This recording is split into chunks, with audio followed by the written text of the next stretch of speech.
We seem to have an affinity towards the belief that we can influence the world through spells, prayers, incantations, affirmations.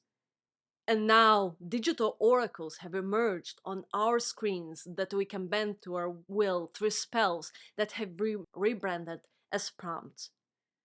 We call these digital oracles artificial intelligence, but we can't even agree on what intelligence is. Large language models, foundation models, generative pre-trained transformers. These oracles go by many names and acronyms. They listen to our prompts and, unlike many gods and spirits, answer them almost too willingly.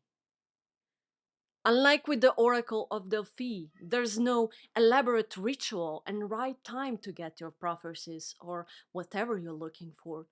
The digital oracles answer with the confidence of a cis, white, straight man, yet always respectful and careful about not making you feel inferior due to your lack of knowledge. Even when the digital oracles don't know an answer, they come up with one and enthusiastically play along. Just as the Pythia of Delphi was high on natural guesses, the digital oracles hallucinate on probabilities, freely giving out prophecies and advice with no care on how they might be used. Only the man behind the curtain can somewhat curtail their enthusiasm and prevent them from freely giving out detailed advice on how to cause direct harm. Just like the priests at Delphi, the men behind the curtain infuse their prophecies of these modern age Pythias with their own biases and judgments of what's good and acceptable. You might prefer to compare these digital oracles to golems, genies, shoggoths, or other creatures from our myths and tales. Similar to the Oracle of Delphi, these creatures are shrouded in mystery, and our stories are filled with cautionary tales on how difficult they are to control.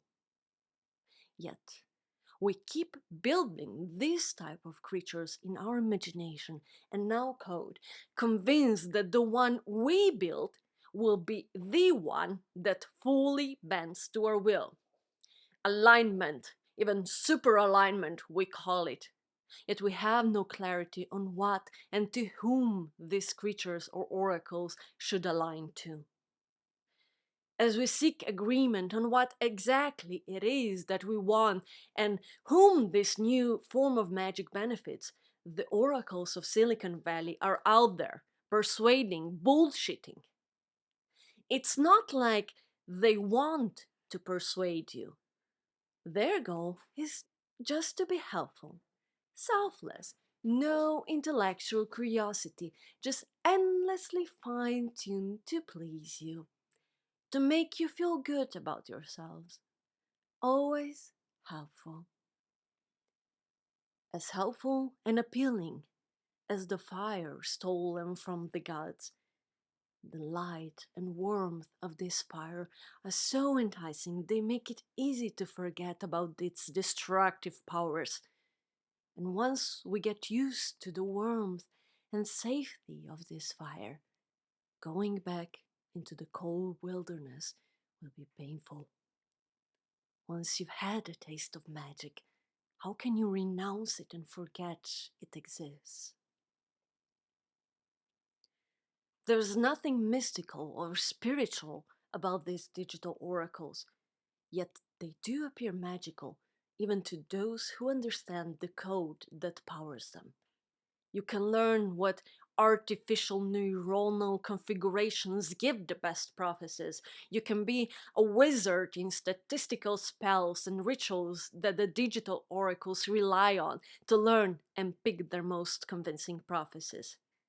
Yet, yet, somehow, you don't know what exactly the oracles have learned by devouring human thoughts stolen without permission or under false pretenses.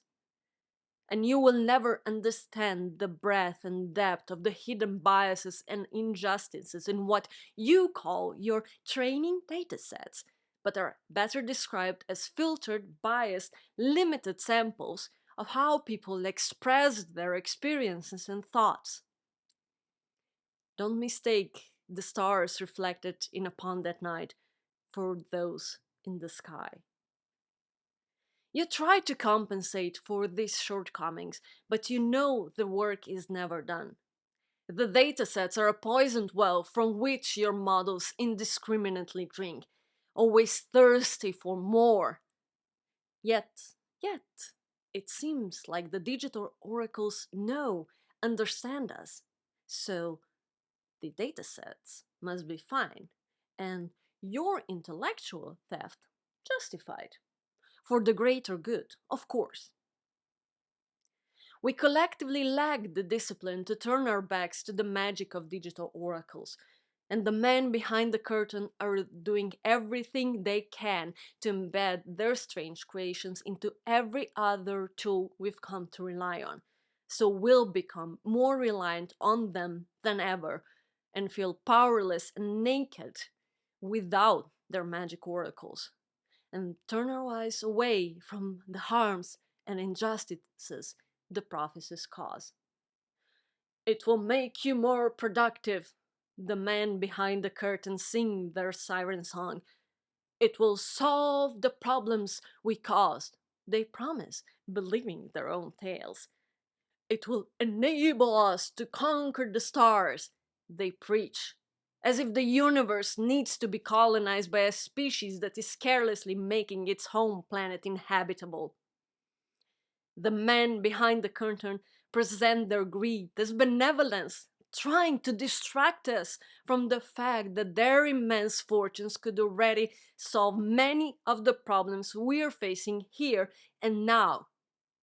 Instead, they prefer to focus on dystopian problems as they continue looking for solutions that will create the exact problems they so loudly profess to worry about. And what if I don't want to be more productive? What if I need more rest, build communities that aren't monetized, have time to wander and wonder with creativity and playfulness? Why can't we use this supposedly omnipotent magic you've invented to finally give people the opportunity to flourish creatively and spiritually? To raise children without worrying about how expensive it is to just exist? Why are you only talking about squeezing more productivity out of our already exhausted bodies, minds, and souls? How will we thrive if this oracle magic deafens the voices of those who are mining the rare earth elements needed for your data centers? The armies of content labelers and feedback givers, the speakers of different languages, the thinkers who don't share their unique perspectives on the internet in a format easily digested by the oracles. How will we survive on our planet if we keep extracting, exploiting, and ignoring the injustices and the climate crisis? And what if our containment spells fail us?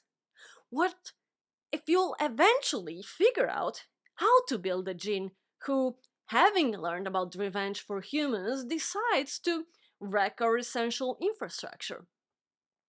You've read the stories, but you think you're smart and rich enough to outsmart and outspend your way out of any problem you create.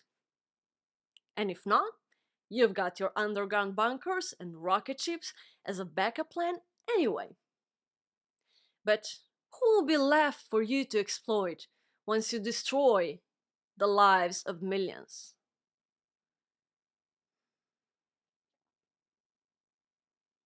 These are just some of the thoughts that fuel my anxiety these days. The thoughts that retreat deeper into the shadows of my mind every time I get more used to augmenting my thinking with a digital oracle. Am I using dark magic? What is the real cost of these spells? I ask the oracles these questions, and the oracles reassure me everything is fine, nothing to worry about.